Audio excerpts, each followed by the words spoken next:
কি হয়েছে আবার? ব্যাটারি সমস্যা হলে যাই হয় আর কি। আসা দাও তো তুমি বাইজারটা নামাই দাও না। কেন তোমার বাইজার কি কালো নাকি? আসসালামু আলাইকুম everyone, good morning. Right now বাজে এখন 6টা। আমাদের গন্তব্য হচ্ছে যে ফকিরহাট ফুল স্টেশন। হ্যালো, ওকে। জ্যাকেট সারা, বিসমিল্লাহ। 1000 বেয়া এটা নেই। সবাই এখন নিচ্ছে ফুয়েল 1000 লিটার। দেখি কয়টা হয় 1000 টাকায়। এখান থেকে দেখাচ্ছে 7.94। ও মাই গড, প্রায় ফুল ট্যাঙ্কি, প্রায় ফুল। কই বণিক কোথায়? আচ্ছা দাঁড়া, আমি গাড়িটা একটু সামনে নিই। ওকে, NX ফুয়েল দুটোটা একসাথে দিয়ে দিই। আরেকটা হচ্ছে এটা, এখানে একটা কভার আছে, এটার নাম হচ্ছে NX ফুয়েল। ওকে, ডান। এটা হচ্ছে আমাদের সকালের নাস্তা, হাফ ডিম্পলস দেন পরোটা।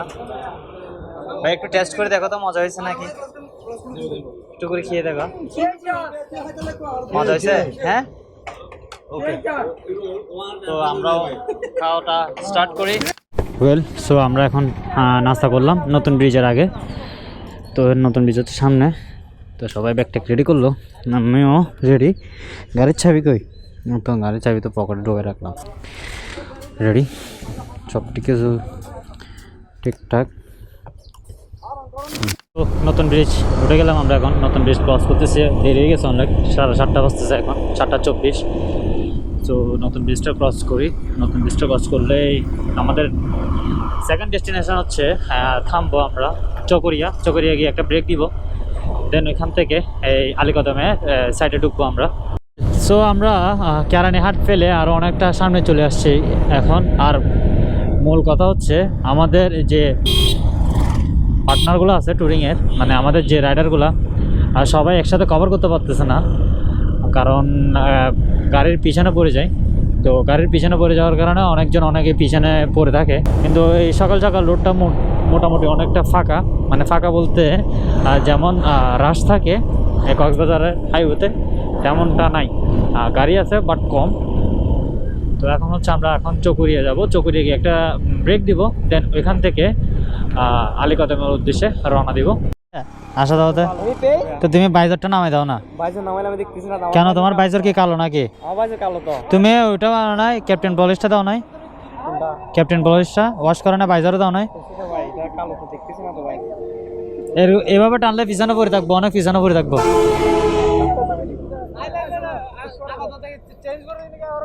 অল ওকে, ঠিকঠাক, কোনো সমস্যা?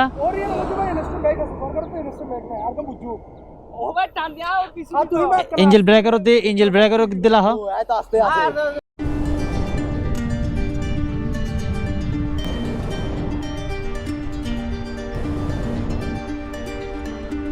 স্বাগতম কক্সবাজার জেলা।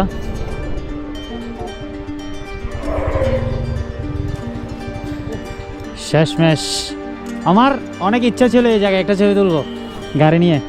আজকে আমি এখানে আমার গাড়ি নিয়ে ফাইনালি আসলাম।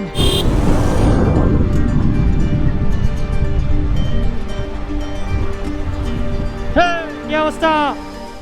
ওয়েল, সো চকরিয়া পৌরসভার মধ্যে এন্টার করলাম এখন।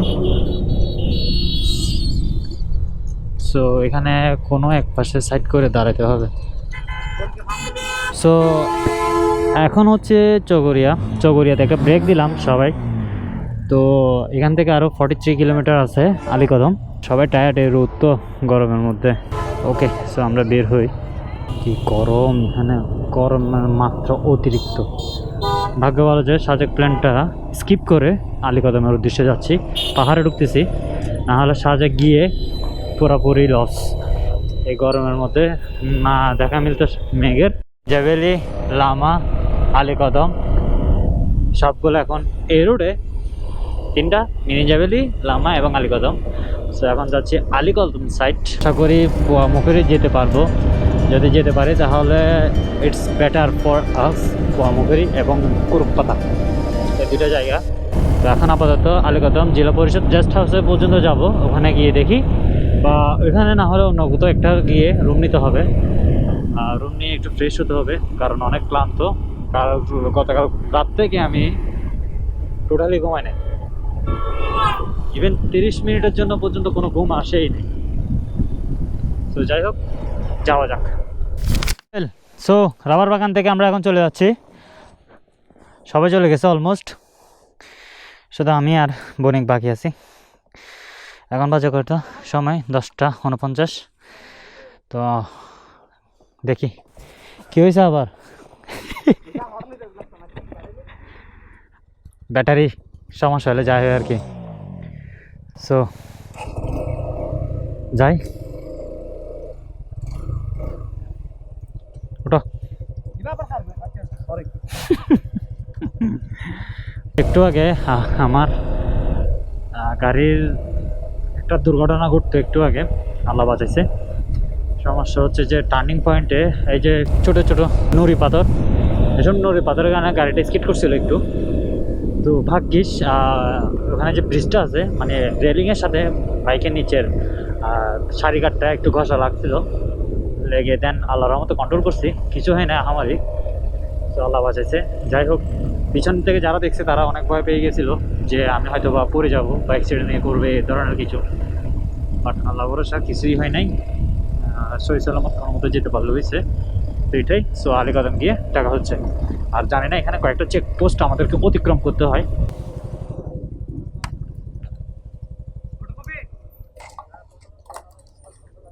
কি সবার সবার নাকি একজনের দিলে হবে?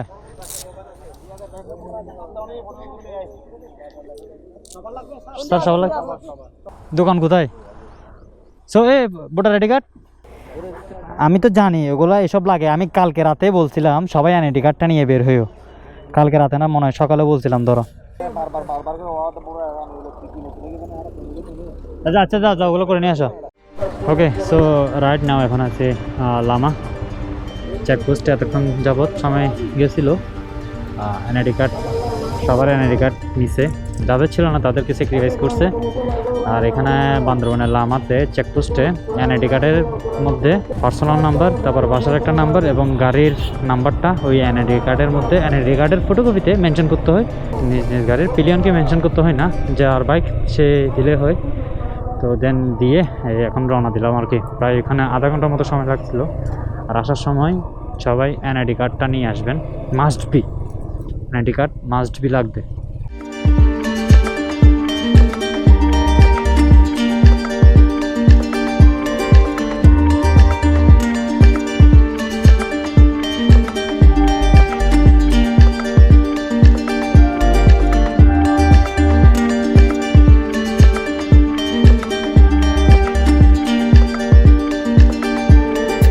এখন যাব রূপমোহরি রিসোর্ট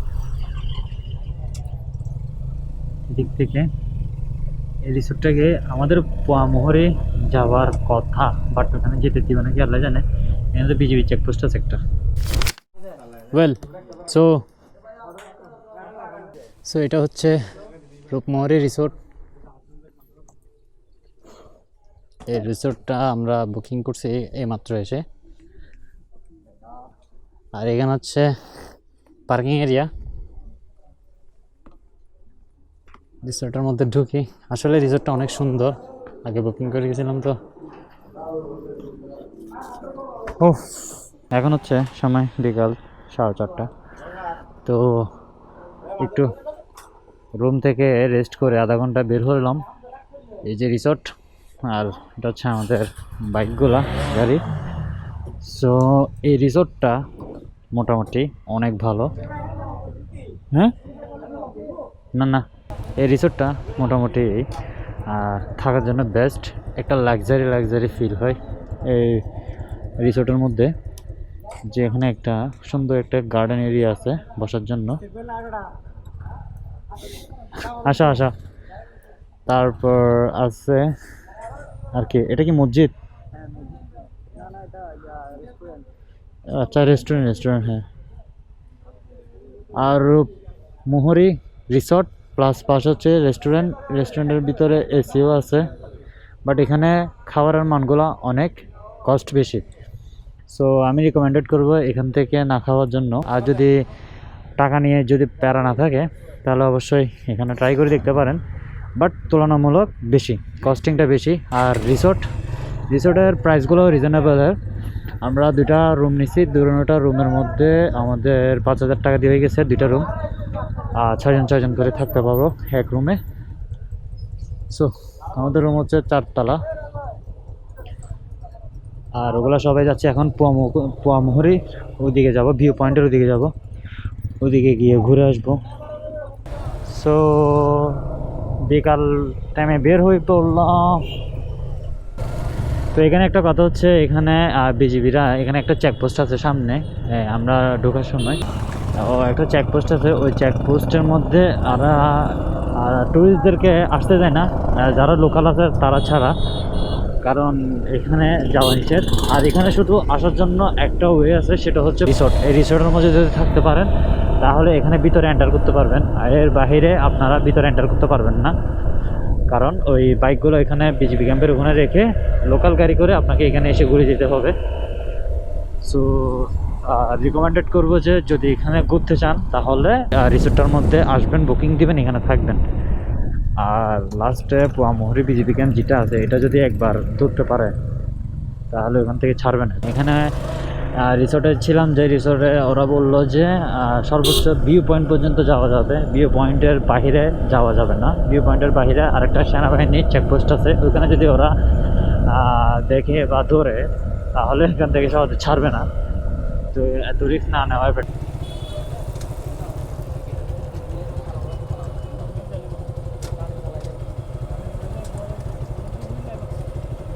কতক্ষণ লাগতে পারে? এই কি বলছে? 20 মিনিট চালাতে হয়ে যায় না? 4 মিনিট 38। হ্যাঁ, ও এখানে এই পাশের রুটগুলো মোটামুটি দেখতেছি অনেক সুন্দর। এখান থেকে পোয়ামুহুরি প্রায় আরও 40 কিলোমিটার আছে, বাট আমরা ওইখানে যাব না, আমরা ভিউ পয়েন্ট পর্যন্ত যাব। তো এখানে লোকালয়ে ওদের থেকে জিজ্ঞেস করলাম, ওরা বললো 20 মিনিট গেলেই হবে। তো গিয়ে দেখি, আমরা এত ভেজালও করতে চাই না, বাট কালকে অন্য জায়গায় ব্যাক করবো, আলির গুহার ওদিকে যাব, গিয়ে দেন ব্যাক করবো। সবার অনুভূতি, কারণ সবার চোখে এখন প্রচুর ঘুম, কারণ গতকালকে তারা ঘুমায় নাই, বেশিরভাগ কেউই ঘুমায় নাই রাতে, আর আমিও ঘুমাই নাই। এখন ঘুমাইছি প্রায় 1 ঘন্টা মতো, উঠে গেছি কারণ ভিউটা দেখার জন্য, মিস করতে চাচ্ছি না। সো